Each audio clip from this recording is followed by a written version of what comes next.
James Foley, an American freelance journalist, was beheaded by members of the Islamic State on August 19th. Today, the entire world is appalled by the brutal murder of Jim Foley by the terrorist group ISIL. 2 weeks later, Steven Sotloff, another freelancer, met the same fate. Journalists in war zones were once considered a third party and not targeted by warring armies. But now things have changed. According to the Committee to Protect Journalists, 40 reporters have been killed this year. 8 of those 40 were considered freelancers. In 2011, Nicole Tung booked a ticket to Egypt. She had no organization backing her, but knew she would find stories. Nicole started to report from Libya and Syria, where she worked alongside James Foley. Nicole soon realized just how dangerous her job was.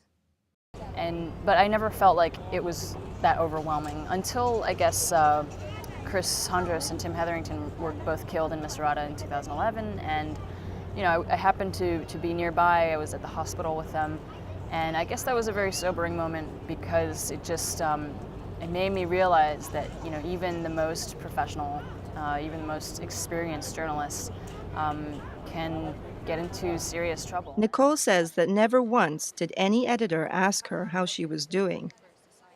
I think they push reporters sometimes, which is normal, which is fine, and reporters push their own stories, but to not, I guess, ask how they're doing even psychologically, or employing freelancers and not, I guess, trying to see if they have additional support is I guess, sort of appalling. News organizations, under pressure to cut costs, sometimes turn to freelancers, who often have little or no experience in war zones, and who require less support than full-time employees. Igor Kosov, a former student of the CUNY Graduate School of Journalism, followed the same route that Nicole took.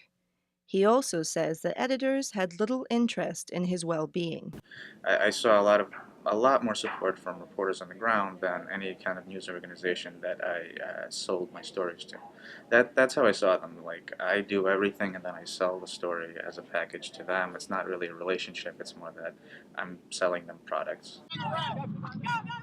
RISK, or Reporters Instructed in Saving Colleagues, is one of the very few groups aimed at helping freelancers. The program was created in memory of journalists Tim Hetherington and Chris Andros, who died in Libya after being hit by shrapnel.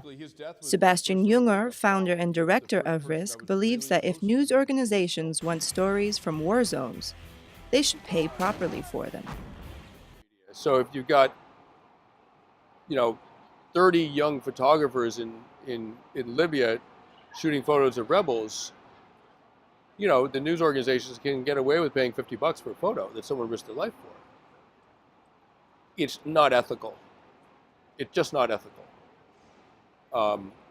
In the same way that it's not ethical to pay someone in this country $1 an hour for their labor just because there aren't enough jobs out there.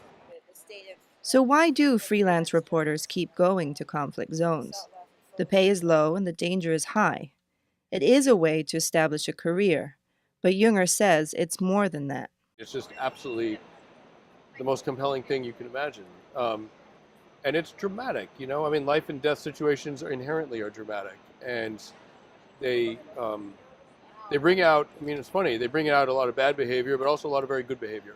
People can act very courageously and tremendous generosity, bigness of spirit in wars in ways that, I grew up in a suburb, American suburb. People don't act like that when they're safe in their homes.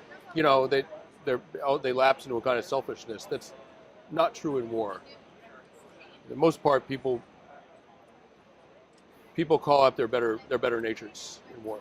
Approximately 20 journalists are still missing in Syria. Many are believed to be held by ISIS. For 219 West, I'm Pearl Macek.